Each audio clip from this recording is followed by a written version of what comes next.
there are some films that absolutely everybody should watch, regardless of the kinds of films you typically enjoy. And Philadelphia is one of those films. This was released in 1993. It's directed by Jonathan Demme, written by Ron Nyswaner, and I apologise if I'm mispronouncing any of these names. We also have Tom Hanks as Andrew Beckett and Denzel Washington as Joe Miller. And this tells the story of Beckett, who has AIDS, and he was fired from his job, and he believes this is because they found out he has AIDS.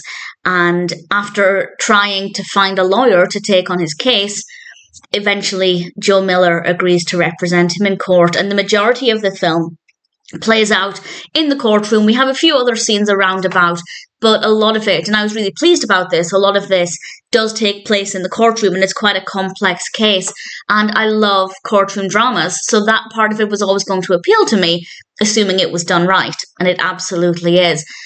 But this is such a powerful film, and I don't think there was there was one scene that I didn't care for, and it's the scene where it's completely washed in red light. That's not why I didn't care for it, but just to identify it.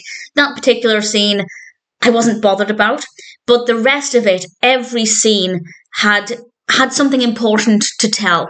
Again, not to say the red light scene didn't, but for me personally, it didn't appeal very much.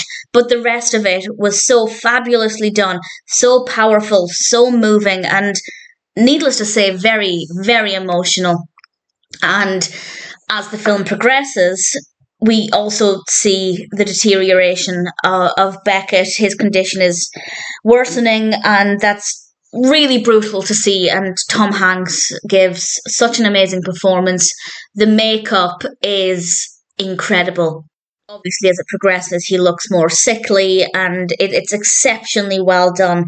And I have nothing but praise for the performances of Tom Hanks and Denzel Washington. Everybody's performance was brilliant, but obviously they're the big standouts. And it's such an important topic. It's really difficult to watch, though. And there are scenes, particularly quite early on, where Beckett will mention that he has AIDS, and people will physically walk away from him, or they'll step away to create a distance between them, and they'll watch things that he's touching, presumably because they'll then go and either throw it out or sanitize it or whatever it is they want to do, because of this tremendous fear of catching AIDS. And obviously, this is in the 90s. I feel like it would be very different today. I'd hope it would be very different today. But certainly in the 80s and the 90s, this was a pretty common attitude. And obviously, that's largely because of a lack of information. I think it is understandable to an extent to fear the unknown, but you shouldn't fear the unknown at the expense of a lack of compassion for humanity. And this is exactly what we see in this film. I don't really want to say any more about it because I don't want to give it away. It is apparently loosely inspired by a true story. There's some interesting information about that on Wikipedia, which I recommend you check out after watching the film. But I want to say I thoroughly enjoyed it. That doesn't feel like the right way to phrase this. I found this to be a very compelling, addictive film. I didn't want it to end. And for me to say that about a 2-hour film, that basically never happens. In general, I have a pretty short attention span. 2 hours is generally too long for me as a film. But as I said, pretty much every scene with this was compelling, captivating, significant, really important. And it's so brilliantly executed, and it isn't easy. It is not an easy film to watch, but I do think everybody should watch it at some point.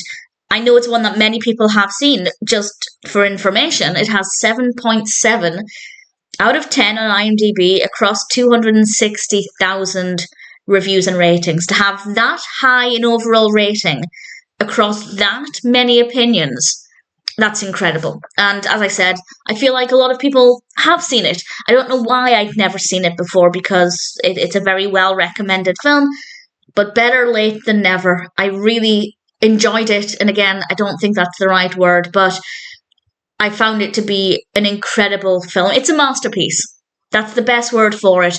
And if you haven't seen it, regardless of the kind of film you typically watch, whether you're usually a comedy fan or a horror fan or a thriller or action fan, I think Philadelphia is one that's absolutely worth watching. I can't fault it. I feel like I will watch it again at some point, not immediately. It's probably one that I'll watch if I'm, for example, in a hotel room, turn the TV on, and there's Philadelphia. I feel like I wouldn't be able to look away because it is so fantastic. I'll say no more. It's a brilliant film. If you haven't seen it, definitely check out Philadelphia.